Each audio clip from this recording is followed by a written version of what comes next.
That's it, all the way to the boundary for 4. What a victory for the Sri Lankans. මේ දිනවල පැවැත්වෙන ILT T20 තරඟාවලියේ ශ්‍රී ලංකා පිතිකරු කුසල් මෙන්ඩිස් සහභාගී වූ පළමු තරඟය ඊයේ පැවැත්වුණා. කුසල් මෙන්ඩිස් ක්‍රීඩා කරන්නේ සාජා වොරියර්ස් කණ්ඩායමටයි. කුසල් එහිදී පන්දු 15ක් තුළ රැස් කළේ ලකුණු 23ක් පමණයි. එම ඉනිමට 6 පාරක් සහ 4 පාරක් ඇතුළත් වූ වේගය 154ක් සටහන් ඉනිමක් ලෙස දක්නට ලැබුණා.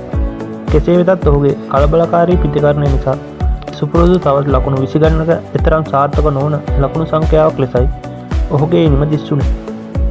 ILT T20 තරඟාවලියේ උණුසුම් තොරතුරු දැනගන්න මේ වීඩියෝ එක ලයික් කරන්න, කමෙන්ට් එකක් දාන්න, SL Cricket YouTube channel එක subscribe කරන්න. ගෙදර නිකන් ඉන්න ගමන් ක්‍රිප්ටෝ ට්‍රේඩින් කරලා සල්ලි හොයමු.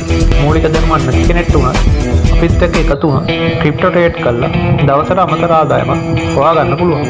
ඉතින් WhatsApp මැසේජ් එකක් දාන්න 077 820 533 4ට.